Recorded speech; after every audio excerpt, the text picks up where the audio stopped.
Before I begin, I feel the need to warn that there can be quite an adult theme to some of the topics talked about tonight, so you may want to guard the hearts of any of your younger family members or vet what is about to be said and maybe watch it as a family later on. That said, hello, my name is Sam. I'm one of the Stronghold family, and this is my testimony. I was born in Manchester into a family of four. I had my mum and dad and my older brother, who was 18 months older than me, to the day.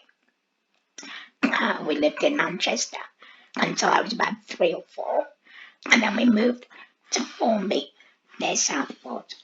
My house was 15 houses from the start of the sand and the pine trees and the squirrels, so it was quite an idyllic setting to grow up in. However, it was quite a turbulent childhood. There was a lot of angst and chaos all around me. My parents loved me, I was loved, and they loved each other. But there was a lot of arguments. There was a lot of arguments. And a lot of going to bed with a lounge or a dining room painted one colour or with one set of wallpaper, and waking up the next day completely redecorated. And we didn't have understanding of autism back then, but I'm autistic, and the changes really affected me. Waking up and having destruction from an argument in the household really affected me. So it was a very difficult childhood. My parents were desperately searching for the truth. They, as I say, they loved me and they loved each other and they desperately wanted the truth. I remember growing up with salt on my windowsills and in the doorways. I remember cards on the end of my bed with spells written on them in runes and other strange languages. I remember my parents speaking to spirits, and one of my parents taking lessons from a traveller in how to read the tarot cards and crystal balls. I wanted to change my name because my name's Samantha, and I wanted to be called Sammy. And one of my parents insisted I couldn't spell it Sammy because that wasn't lucky in numerology circles. It had to be spelled Sami. And all of this was just normal to me as a child. You know, you take what life throws at you and you believe it happens to everyone. I was baptized as a Mormon as a baby on the Isle of Man, but never brought up as one, as my parents weren't Mormons. My grandfather on my mother's side was. It was all just chaotic and all over the place, and a desperate search for the truth. I was sent to Brownies and Guides and the Girls' Brigade, and even sent to Formby Methodist Church for a season. But it just, my parents didn't go with me. It just didn't sink in. When I was about 6, 7, 8, my parents started sending me to drama school in Liverpool, and I got bit parts on the stage in pantomimes, and it was great because I could sing and I could dance and I could act and I had a really booming voice, not like this one, a really booming.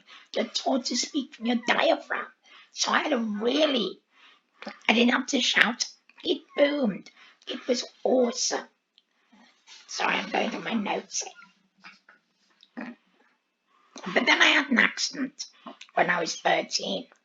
I fell off the stage in Southwood Arts Centre and I whacked my back on the edge of the stage, and that put an end to my acting and my dancing and singing. Um, and I concentrated on my studies. I'd been in school since I was 2.5. My parents had put me in the same class as my brother in private school. And like I said, I was autistic, so I just got on with it. It wasn't a problem. So I concentrated on my studies. I had some time in an art hospital for treatments and help. I got my GCSEs. And then I went to college and I got my first time in a nightclub ever. So exciting. And I went into Manhattan's in Southport. And I went down the stairs and my friend Jen went into the ladies. And I remember standing there and looking into the main room and then into the alternative room. And this voice saying to me, "That man there, are you going to marry him?" I'd never been in a nightclub before. I'd never seen any of these people. And that man there happened to be a Liverpool University student who was 5 years older than me. And I'd never met him. But that was my first husband, Alan. And he was amazing. And we started to get to know each other 6 months after that. And we married 2.5 years later. And God's promise was on that marriage. And his provision was on that marriage. And the worst mistake of my life was walking out on that marriage when our child was 11 months old. The worst mistake of my life. I had 2 very difficult relationships after that. Because God's promise wasn't on there. God's provision wasn't on there. And I very much walked through the valley. It was very, very different. And you know it. You know when you leave God's promise. Yeah.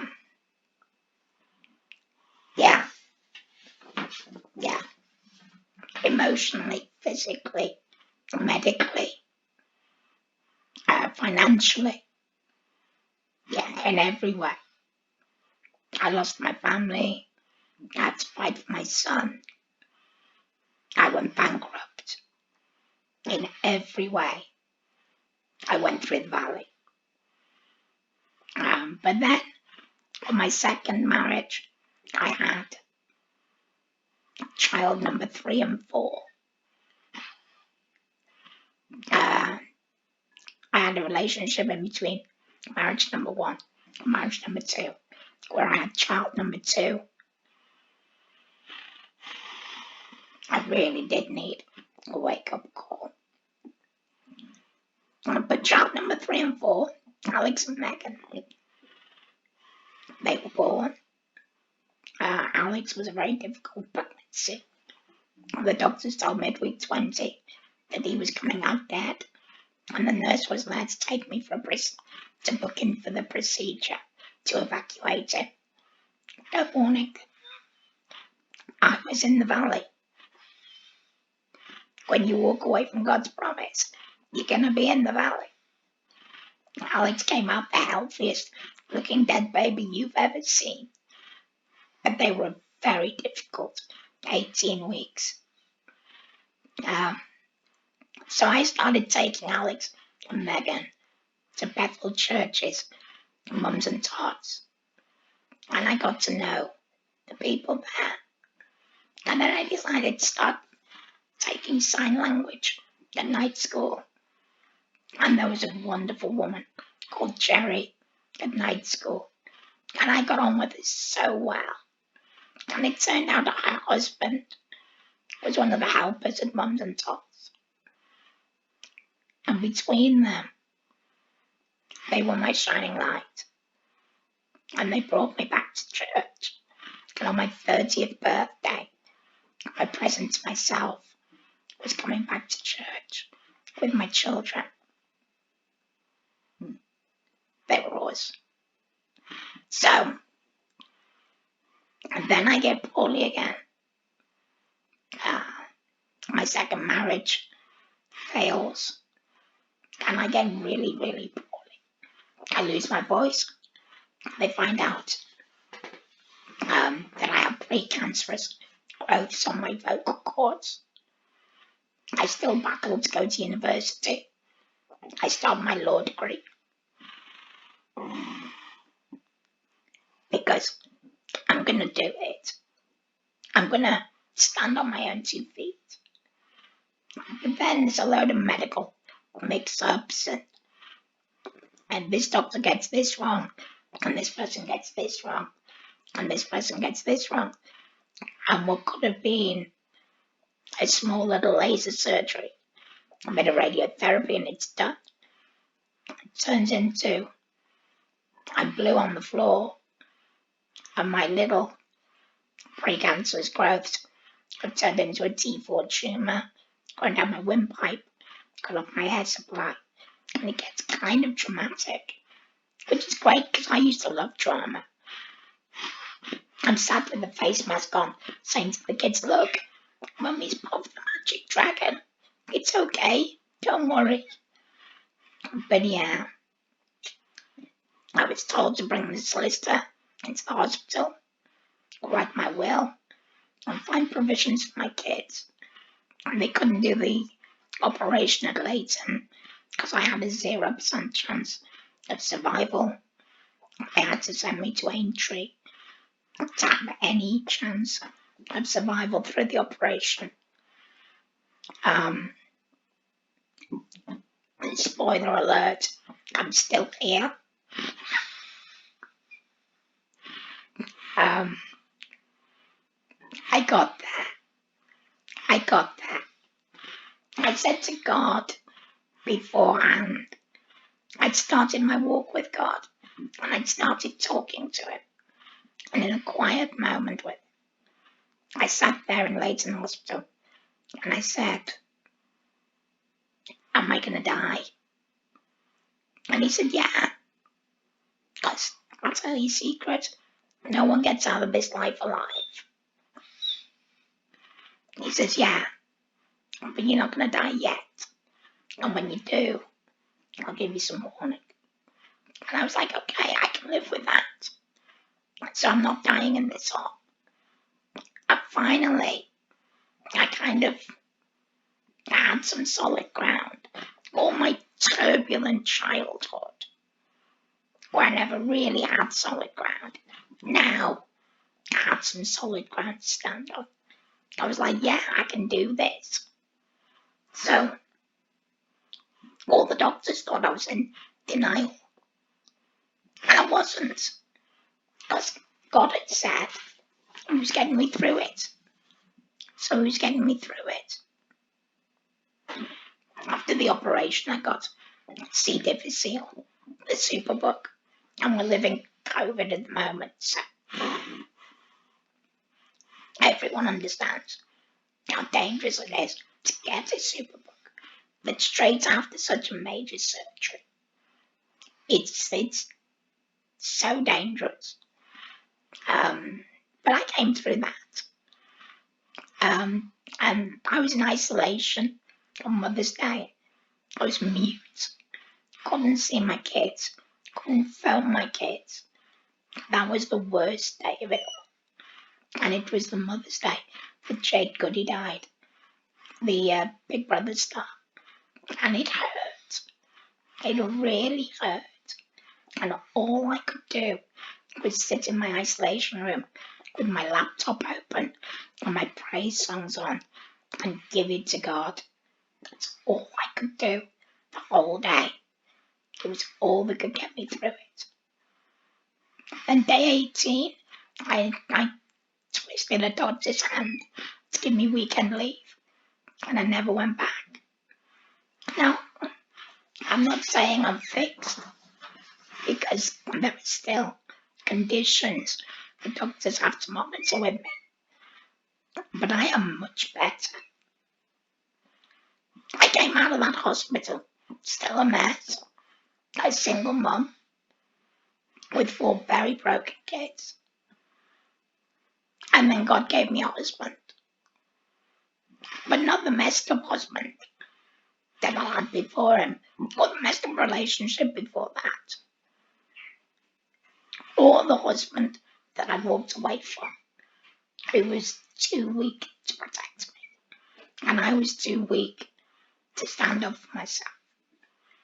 None of that.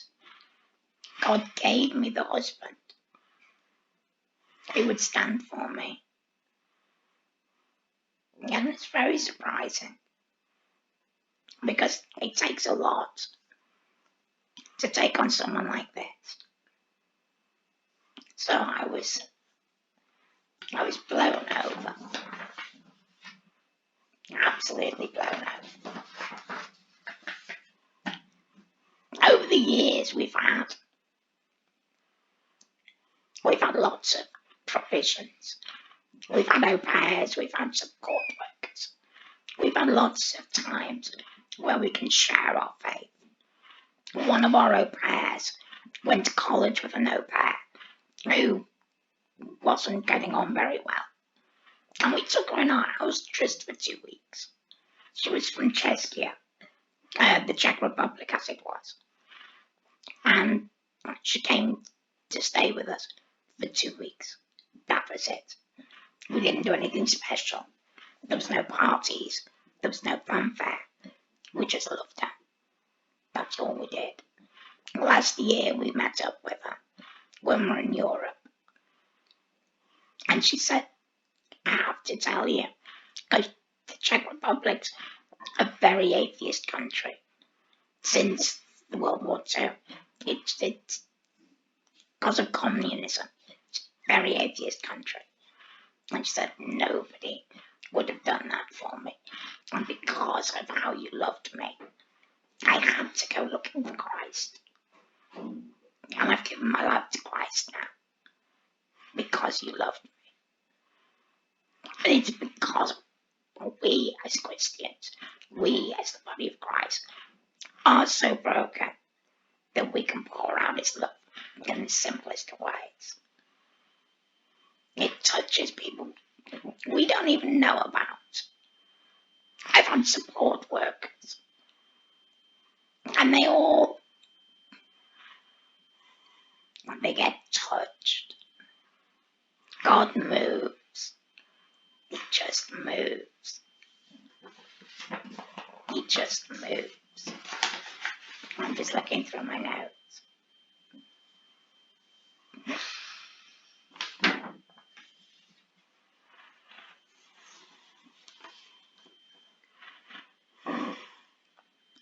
God is faithful. I've got loads of big, fancy stories. I could sit here for hours and tell you all about the huge, huge fancy stories, about my baptism and how He stepped in, about when He turned up outside my house in a pillar of cloud, quite literally. I could tell you about when He told me my dog was going to die in 7 months, and my dog was fine. And a couple of days beforehand, I took him to the vet, and he was fine. And then his spleen collapsed, and no one saw it coming. And I'd been walking around saying, "It's going to die in February. God says so." And He did. Then I have so many stories of when God has spoken. And it's just been to testify that He's there. That He's there, and He's speaking, and He's alive. I could sit here for hours. But the real thing is, God is in your life too. And He's speaking to you. And it's that quiet whisper. And you need to listen to it. You need to hear it. You need to let it get louder. Because he's not just talking to me. He's talking to all of you. He wants you to listen. He wants you to respond. He wants to be in a relationship with you. God is awesome. God wants to take away the chaos and the turbulence and the unsettlement beneath your feet. He wants to take away that fear of a small child and let you know that there is a solid rock that you can stand on. And his name is Jesus. And that is my testimony.